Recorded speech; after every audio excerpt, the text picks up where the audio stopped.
Kalau kalian melihat ada perbedaan di video kali ini, kita mencoba untuk masuk ke ranah 4K. Nah.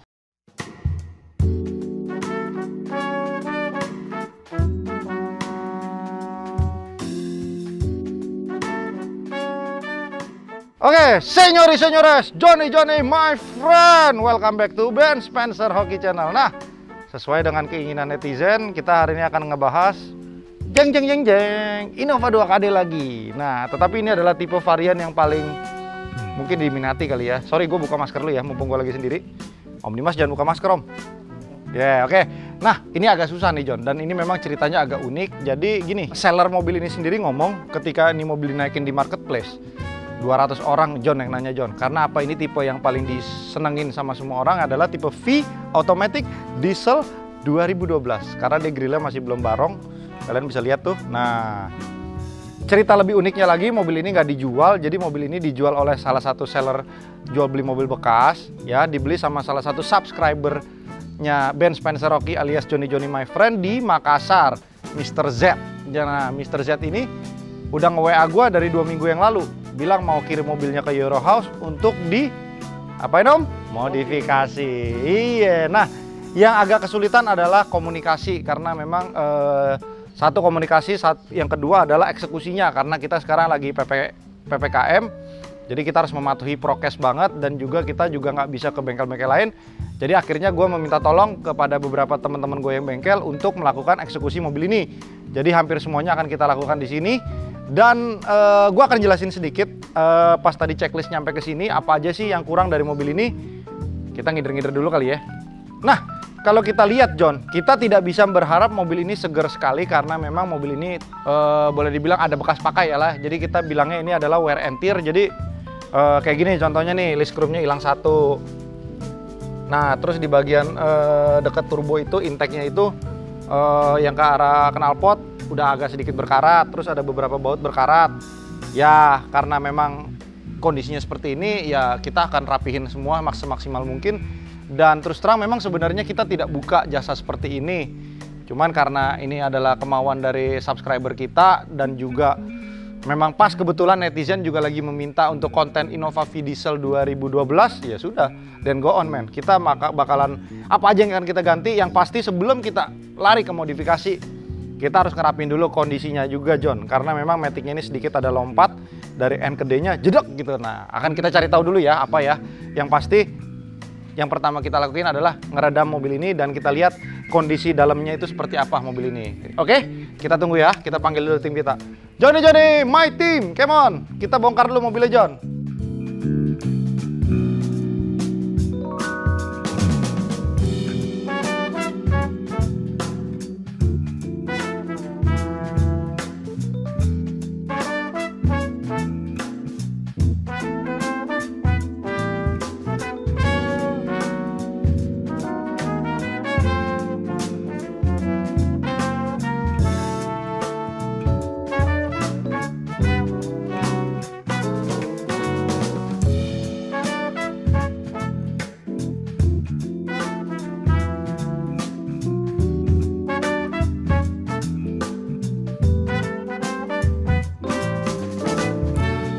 Nah, yang udah pasti plat nomor bakal kita rapihin.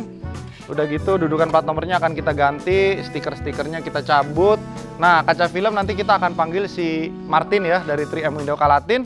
Lalu segala sesuatunya lagi nanti akan gua kasih detail. Dan di part ke-1 ini adalah gua akan merekomendasikan beberapa temen gue yang memang membantu gue untuk ngerapihin mobil ini.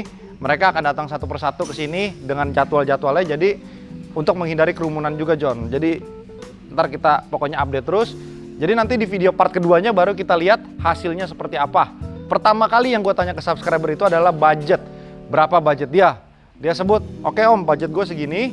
Gue sebenarnya maunya gini. Karena dia nonton vlog gue yang sebelumnya atau for the past year kayak mungkin yang vlog tahun lalu. Dan gue bilang, Om, dengan catatan kalau lu maunya budget segini dan dengan rute lu setiap hari seperti ini, lebih baik modifnya ikutin selera gue aja, gimana, Om? Oke, Om, beres. Gue ikutin aja apa mau lu. Gue terima pokoknya beres sebelum kirim ke Makassar. Pokoknya lu beresin dulu mobil gue. Oke, siap. 86 Johnny my friend. Oke, kita langsung bongkar aja dulu semuanya mobilnya. Berapa menit, Mas Epin? setengah jam. Oke, yuk let's go. Come on. Nah, sembari dibongkar kita kasih lihat mesinnya dulu ya. Ini kita lihat. Oke, wih, ini Alim minta bonus kayaknya nih ya. Gue padahal mau ke situ buka, iya gercep. Nah, ini kalau kita lihat di sininya nih, ini sebenarnya sih bukan indikasi banjir, tapi memang kayaknya memang udah umurnya aja sih, baut-bautnya pada karat, sama ininya agak sedikit karat. Nanti kita mau ganti. Dan untuk piranti mesin sendiri yang akan kita rubah itu nggak terlalu banyak. Yang pasti downpipe. Lalu kita tambahin FMIC, itu apa? Front mount intercooler. Jadi memang Innova 2KD ini belum dilengkapi intercooler, jadi akan kita tambah lagi intercooler aftermarket. Gue udah pesan sama Kosugi dari Autotech Motorsport, mungkin besok nyampe akan gue pasang di sini. Remap, filter udara, udah gitu. HID, gue juga udah minta tolong Ko Kelvin, DS HID. Sorry ini kan lagi PPKM, bengkel juga tutup. Nanti tolong kirim teknisi aja ke sini ya. Oke, siap. Nanti kita aturin semuanya. Lalu untuk lampu interior, gue juga minta tolong sama si Spotlight Philips. Nah, nih bengkel rekomendasi gue ya. Plug. 1, 2, 3. Nah, jadi ini 3 yang akan bantuin kita ngurusin ini mobil. Sama tadi 4 sama Martin Om berarti ya. Ya, ntar Om tolong kasihin aja insertnya di beberapa videonya. Nah, kalau kalian melihat ada perbedaan di video kali ini, kita mencoba untuk masuk ke ranah 4K. Nah, yang pada punya kuotanya bagus, kalian rubah aja kualitinya jadi plug jadi 4K, oke? Thank you. Nah, selanjutnya sebelum kita ganti-ganti semua, mungkin kita akan kirim ke teman-teman kita yang punya bengkel mesin. Kita yang pasti bersihin dulu injektor dalam, internal dalam, lalu kita flushing dia punya oli transmisi. Kita lihat semoga aja sih nggak ada apa-apa ya, karena memang Innova ini tergolong cukup bandel dan ini kilometernya juga baru 70 ribuan. Jadi kita lihat aja seperti apa hasilnya. Nah, kayaknya keren nih Om kalau di black room ya. Iya, ini harus di black room. Cuman jangan semuanya kali mati ya. Nanti gue coba dulu deh. Gue penasaran juga nih, ini black room, ini black room. Pasti itu terakhir Om. Jadi memang kalau untuk detailing dan hal-hal yang berhubungan dengan estetika luar, pastinya terakhir. Nah, jadi nanti gue beresin dulu kabin AC-nya semua, gue bersih-bersihin. Jadi semoga aja hasilnya nih memuaskan ya. Kita lihat nih pas mau dibongkar. Nah, seperti yang kita tahu dari tipe G ke tipe V itu sangat lumayan ada perbedaan. Salah satunya adalah corak wood panel, udah gitu digital climate yang memang kalau gini ini bisa dibeli. Kalau digital climate kayaknya agak sulit ya gantinya ya. Nah, itu setirnya juga udah agak sedikit botak. Nanti gue mau nanya si Om mau diganti bahan apa enggak, karena memang perjalanan dia kan setiap hari tuh. Gue tadi pengen nyaranin ganti napa, boleh nggak? Oke, terus jok juga kemungkinan nggak diganti captain seat karena memang dia butuh untuk banyak orang di dalam mobil, betul. Oke, sembari gue istirahat dulu ya, kalian lihat aja dulu mobilnya. Bye.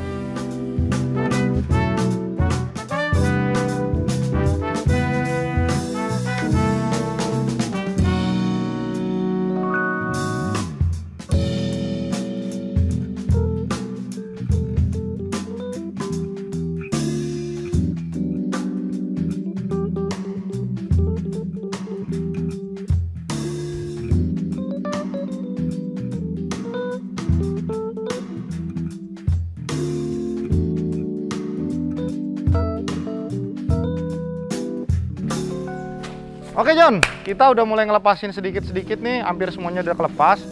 Jadi sebenarnya tujuan awal dari yang punya mobil ini adalah modifikasi. Tapi gue ngerayu dia untuk ngerapihin dulu apa yang mobil ini salah. Salah itu dalam artian salah karena udah terpakai dan juga usia. Jadi contohnya kayak oli-oli, kayak matic, terus kayak peredamnya, semuanya gue suruh rapihin prioritasnya itu dulu sama lampu dan kaca film. Karena dia suka banget jalan perjalanan jauh dari Makassar ke kota asalnya dia, 120 km per hari ya. Jadi harus diperhatikan hal-hal yang mendasarnya dulu. Setelah mendasarnya sudah cukup, baru kita lari ke velg dan kaki-kaki. Nah, kalau menurut gua saranin ke beliau, Om, ini velgnya kita naikin 1 inch aja, kita pakai velgnya ribbon. Mau nggak velg ribbon tipe V? Cuman belum ada balasan, nanti gue coba ini deh, kayaknya orangnya juga agak sibuk banget ya. Jadi biarin aja, ntar dia pas nonton vlog baru kita kabarin. Nah, untuk netizen yang lain coba bisa kasih masukan, Johnny my friend, kira-kira velg apa yang cocok dan shock breaker apa yang cocok untuk mobil ini nanti akan kita lihat. Kita akan pakai velg apa, John. Nah, emang bener sih Om kata orang ya, Innova nih, wah, mobil perang ya. Dan memang nyari yang kondisinya bener-bener gres itu susah. Jadi kadang kita perlu toleransi juga. Udahlah. Kadang-kadang kayak misalkan yang kayak tadi gue bilang, itu sebenarnya kondisi wajar, John. Ini kondisi karat-karat gitu ya. Ini termasuk satu yang lumayan bagus karena 10 kali gue ngeliat Innova, mungkin yang serak di hati gue cuma 1-2 biji, dan itu pun kadang-kadang harganya nggak masuk. Terus kedua mungkin warnanya kadang-kadang gue nggak cocok. Jadi bukan karena gue nggak pernah stok mobil ini, susah sekali nyari barang yang benar-benar seger. Jadi ya kita harus sabar-sabar juga ya, John. Nah, ini akan kita cabut semua biar kita cari yang lebih mantap gitu kan. Tuh kalian lihat tuh, ada kayaknya Gi, waktu yang Innova putih tuh nggak ada peredam ininya ya, busa-busanya ya. Nggak ada ya? Oh iya benar, berarti ini tipe V itu ada beda itunya. Terus ininya sama tapi Gi ya? Cuma satu ya? Lem ya? Sama ya? Oh berarti itu yang berubah tuh. Coba dibuka Pin, plastik birunya Pin, saya mau lihat dalamnya. Ini, sorry. Ini berarti segel dari baru belum pernah dibongkar ya? Iya. Apa yang bikin beda ya? Pintunya soalnya ditutup tuh beda sama tipe G. Ada peredam nggak? Nggak ada. Nggak ada ya? Oh, berarti sama-sama nggak ada nih. Sama ya? Oke. Apa mungkin di door trimnya, Pin? Coba ambil satu, Pin. Tolong, Pin. Kita penasaran aja sih. Maksudnya, kenapa tipe V itu kalau dibanting tuh lebih blep daripada tipe G? Makanya kita lihat dulu. Buat tidur ikin itu, Fer. Kalau nggak buat tidur Mary, enak tuh. Udah itu disimpan dulu ya. Nanti kita mau ukur ukuran yang sama, kita ganti dengan busa yang baru. Karena pasti pabrikan bikin begitu ada alasannya. Jadi nanti pertama peredam yang itu dulu, yang biasa, baru tempelin gituan tuh. Cuman berarti harus, oh ini yang G nggak ada ya? Ada juga? Ada juga, cuman kadang ada yang sedikit gitu. Oh iya. Oke, thank you Mas Epin. Oke. Berarti ini untuk atas kita nggak bisa pakai yang terlalu tebel. Kita harus hitung milimeternya lagi ntar di atas. Oke? Jadi pada penasaran hasilnya kan? Doain aja cepet ya. Mudah-mudahan minggu depan udah beres. Lalu kita akan kelarin lagi. Nah, saran dari kalian apa lagi nih, John? Tadi udah gue ceritain dari mesin, lampu, kaca film, delete chrome. Menurut kalian apa lagi yang kurang? Lampu. Hah? Udah, kan gue udah bilang tadi. Jadi intinya sih sebenarnya tergantung arahnya mau kemana, Om. Kadang kita modifikasi banyak-banyak, tapi sebenarnya kita nggak butuh. Betul. Yang kedua, misalkan mau remap Om, tapi sebenarnya kondisi mobilnya itu belum maksimal. Iya. Ketika hasilnya nggak maksimal, nyalainnya remapnya, ya kan? Ya nggak bisa. Makanya kan kita harus lihat dulu kondisinya mobil masing-masing itu gimana. Jadi ya harus diservis dulu lah. Makanya kan kadang-kadang orang nggak mau keluar duit servis mobil secara lumayan banyak ya. Kenapa Om?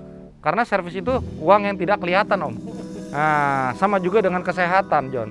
Kadang-kadang kita tidak malas untuk minum vitamin, malas untuk berolahraga, malas untuk tidur yang cukup, malas untuk check up. Padahal itu sebenarnya hal yang mendasar di kesehatan kita. Jadi kesehatan itu sebenarnya kan mahal harganya. Karena duit berapapun juga kalau badan kita nggak sehat, ya susah ya. Makanya itu kita harus perhatikan benar-benar kesehatan. Apalagi sekarang masa pandemi begini. Ya kalau memang nggak penting jangan keluar, dan kalaupun memang keluar tetap patuhi prokes karena memang prokes itu sangatlah penting.